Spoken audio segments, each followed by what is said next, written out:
Hi, this is another episode of the Hawkins STEM Chronicles. What we're doing is reaching out to people, real people who are in STEM, and we're getting them to talk about how they got into STEM. And the thing about it is, the more of these videos I do, there's all kinds of people in STEM. So, before we go any further, what's your name? Io. Your name is Io. Okay, now Io, what do you do in STEM? So currently I'm a research assistant working at the National Institutes of Health. Okay, and what did you study in school? So I was a biology and psychology dual degree, which means I got both degrees when I graduated, but I was also pre-med, so on the journey to medical school to become a doctor. Okay, so how do you like working in a STEM environment every day? It's definitely different. There are some challenges, but there's also a lot of rewarding things.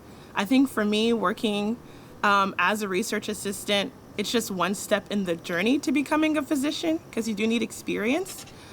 So it's not what I want to be doing at the end, but it is a stepping stone that I'm using to learn a lot of things.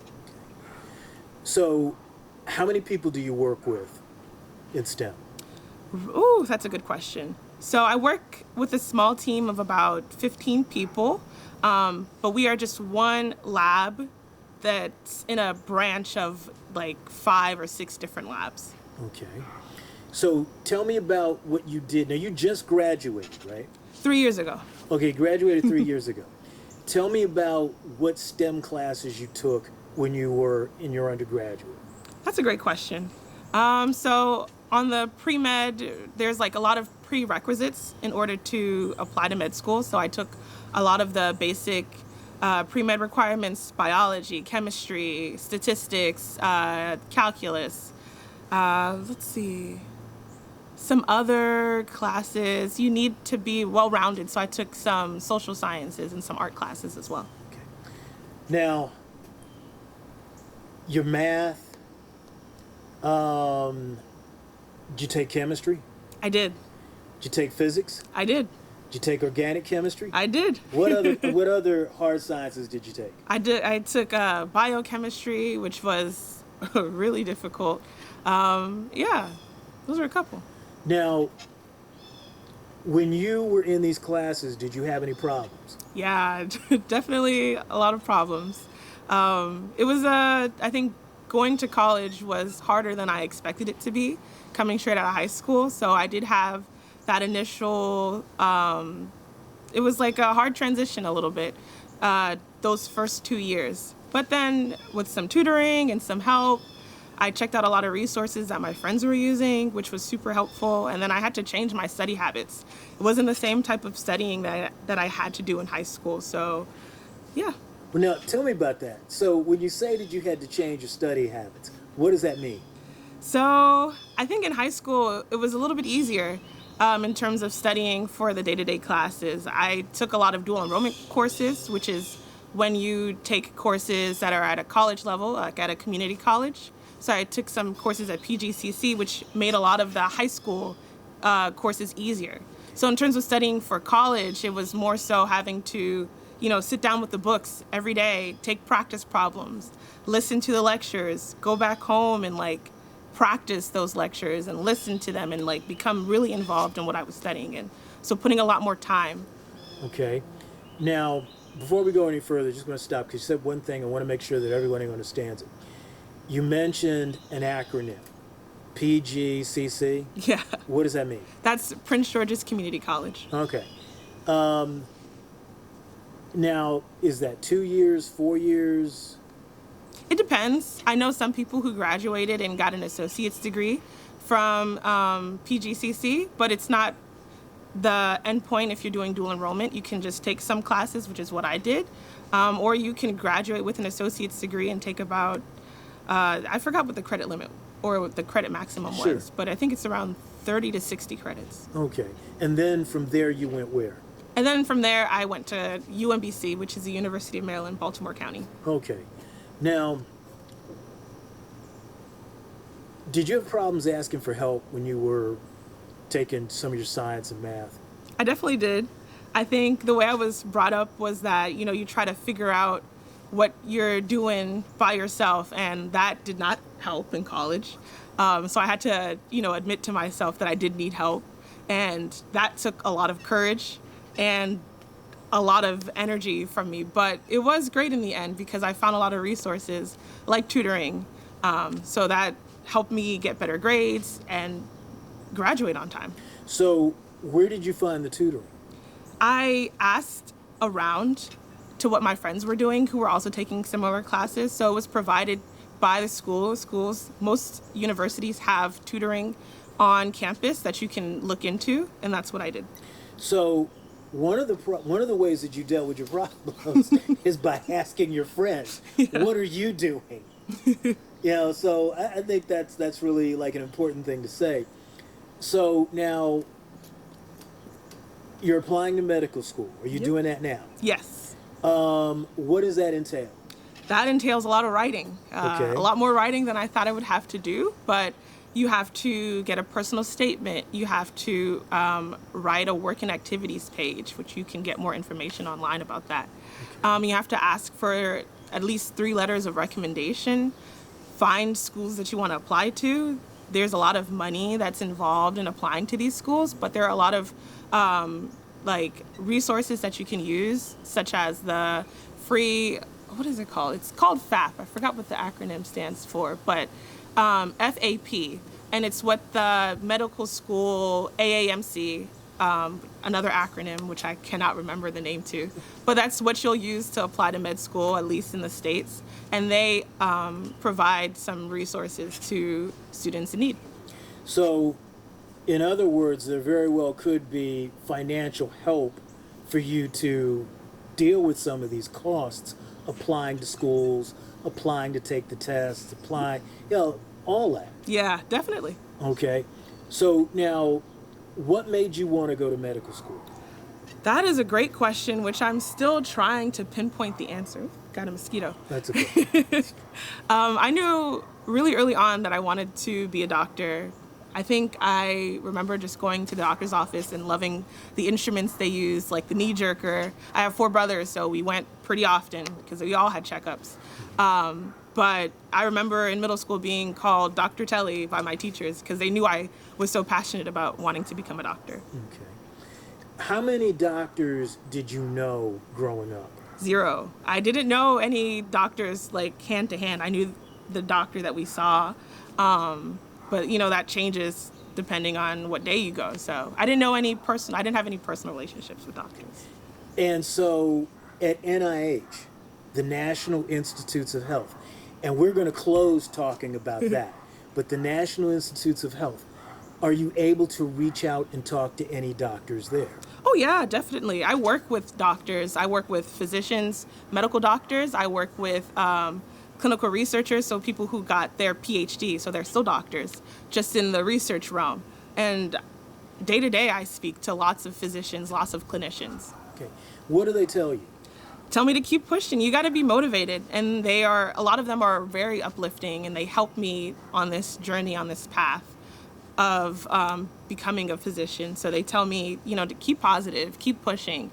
Even if I have a slight downfall or I mess up or make a mistake, that's going to help me grow. So one of the things that I'm really happy about saying this, I don't want to get in trouble for saying this, but you say that because of your own personal experiences, that's what made you want to go into medicine, as opposed to watching some bizarro TV show, that this was something real for you, as opposed to watching something on TV which is totally not real. So that's a good thing. So now, if you start medical school, when do you think you're going to start? So if I started medical school, it typically runs like how college would. So I start in August, and it goes for about 4 years. You would graduate in May, and then you would become a resident if you wanted to continue on becoming a physician. And that depends on what kind of physician you want to be, whether it be a pediatrician or a surgeon or an anesthesiologist. So different amounts of time. So now, are you thinking about doing this? Are you thinking about starting medical school this fall or next fall? Probably next fall. Okay, so that would be fall 2025. Exactly. Okay, all right. So you're about a year out, and you're doing all the work, but you're still working in STEM. Yep. Now, what was the worst grade you ever got in college? Ooh, that's a good question. For me, the worst grade I ever got on my transcript was a B. Okay. It's really hard to get into med school with F's or D's or even C's, although it is possible. It might just take a little bit more time to show an upward trend is what a lot of admissions committees want to see. So even if you did have a hard start in your freshman and sophomore year, it's still possible to be a medical physician. It just might take some more time or some more hard work. Do you run into people like, I'm trying to figure out a way to put this. Do you run into any people that are in high school now? Yeah. And do they talk about medical school? Do you feel that, like, do they have a realistic view of what medical school is or what it can be, or? That's a good question. I feel like yes and no. And I'm taking it from my own experience, primarily because the idea of medical school that I had when I was in high school is completely different from the idea of medical school that I have now. I know it takes a lot more work. There's a lot more writing involved. There's a lot more mistakes that are going to be made. And it's okay to make mistakes. But I feel like in high school, I thought, one mistake and you're done, you're out. You can't make any mistakes. And that caused a lot of anxiety for me. But, throughout this journey from undergrad to taking the gap years that I took, which again was different from the path that I saw myself in high school, I learned that, medical school is somewhere that's going to be challenging, but still rewarding at the same time. Now, explain for people, because again, you're going to have people that are in college, not in college, kids, adults, seniors. You're going to have all kinds of people potentially watching this, I hope. And if you do like this kind of content, please like and subscribe. I'll say it again before it's over. Don't worry. Do you meet people that you ordinarily would not have met, but for the fact that you were in STEM? Say that one more time. Okay. Who have you met that you wouldn't have met had you not been in STEM, or if you had not been doing the job that you're doing now? Gotcha. I feel like a big part of my friend group are people I met because I was doing STEM. Okay. Lifelong friends that I've made in college. A lot of the friends that I made in high school I still talk to. But a lot of my close friends are people that I made in STEM or throughout, that STEM journey, the classes. Now, do you think this is a true statement for me to say STEM can bring people together? Definitely. Do you feel like you have met people or worked with people or studied with people that are so different from you, it would be like night and day? Oh, yeah. Yeah. But you became friends regardless. And you're still working together and you're talking together and you catch up every now and then. Yeah. Okay, we're getting ready to close up. But before we close up, I got to tell you the story. Okay. When I say Hawkins STEM, that's the short version of the longer name. The name of the nonprofit is the Guy R. Hawkins Center for Science, Technology, Engineering, and Mathematics, which is Hawkins STEM. Guy R. Hawkins was a biochemist at the National Institutes of Health. There it is. So when you say that, yeah, I took biochemistry, and yeah, I'm working at NIH, it's like, even though you never met each other, it's almost like it's a relay race. One person runs, hands the baton off to the next person, and you keep running. So if you're watching this video, if you're listening to this video, if you're thinking about going into STEM, even if you just have questions and you want to know more about STEM, and maybe you're not thinking about going into STEM from a career perspective, think about being part of a chain. Because that's what you are.